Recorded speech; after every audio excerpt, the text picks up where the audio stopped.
Okay, so remember the potato, the flour sacks?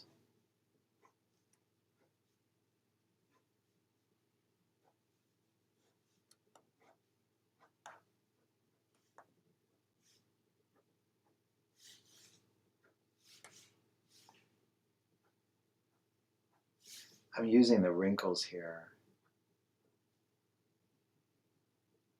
because he's squashing inwards.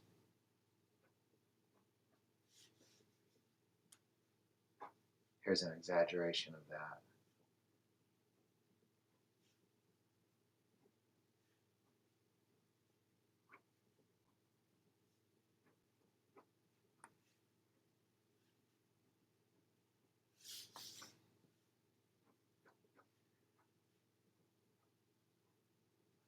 But look at the way that this guy, this flour sack, looks so angry.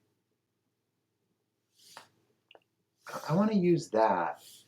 I want to use this move as the basis for building gesture drawings. I want to say like, okay, so we're making our way through the entire figure. The only part of the figure that you haven't really been gotten lessons from me on is the foot. And we'll go further into the head and stuff like that. But the whole while, what you want to be using these lessons to do is to inform you, to help you understand more details, but at the same time to help your general approach to the figure. So figures start with a gesture. They start with a single line, and you could use almost anything, like say for instance a stick figure like this.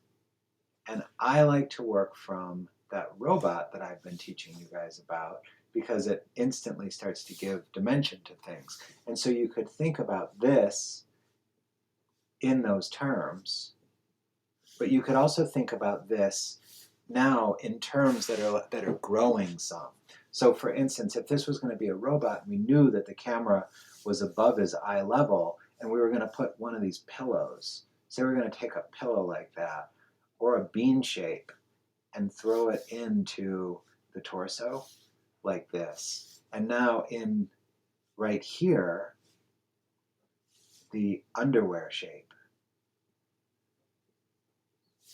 And we had learned, when we learned the legs, we were taught that we could use a kind of a B over here, and you can use a kind of an S for a leg also, okay?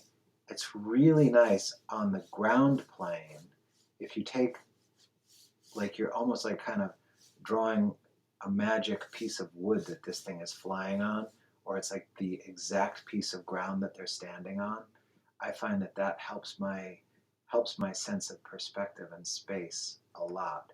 And I'm just drawing a cube right now for the feet.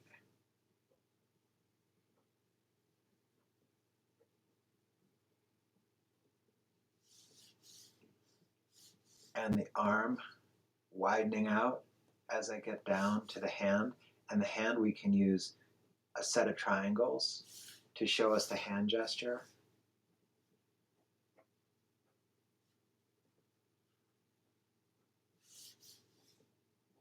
The head, we know, all we really know about the head right now is that there's a box and a circle. But that gives us a lot.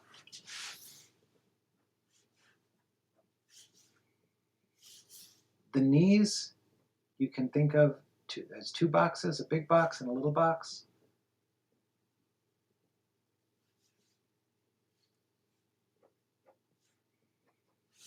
Okay, and so this is such a good thing for you to do. Just like as many as you can, you know, just sitting down and going like, okay, that's one gesture, here comes another one. I'm just following the lines really. I don't even know what I'm thinking of having them do.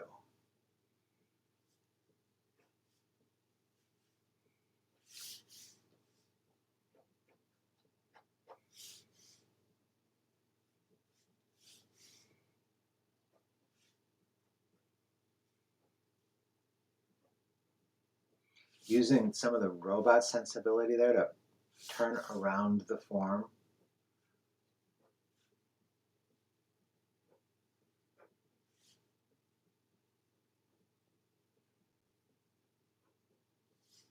And I've heard artists talk about that this is really good to do with reference, and I've heard other artists talk about that, like, that they're very glad that they don't have to use reference to establish gestures, that it just would be so time consuming to try to find the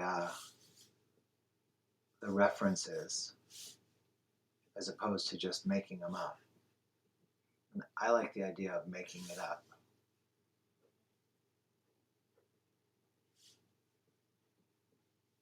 There's the bit of ground plane that he's taking up.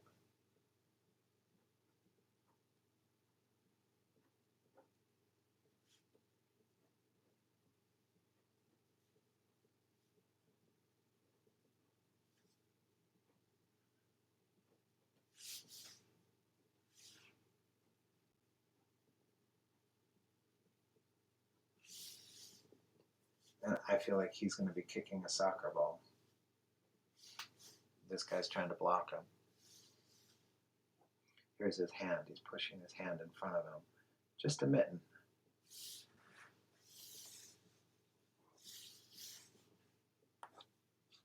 This guy will be the goalie.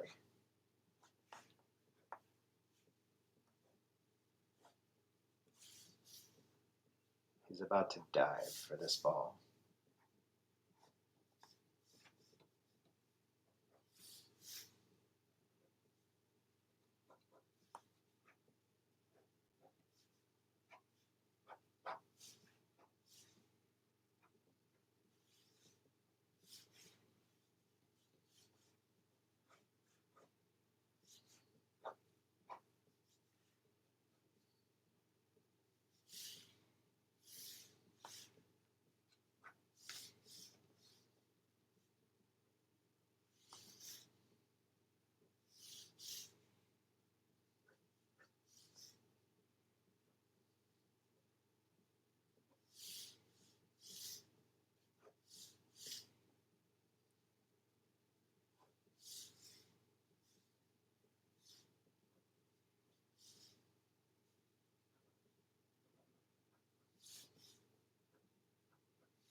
Head of the neck.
Okay, so I'm just introducing the idea. I'm just kind of trying to keep the idea of loose gestural drawing, that the information that you're using, you're not looking for, you're not in every exercise. Some of the exercises that we do, we're looking for a sense of perfection. But for instance, in the ellipse teaches us to loosen up. It teaches us to flow with our drawing. The square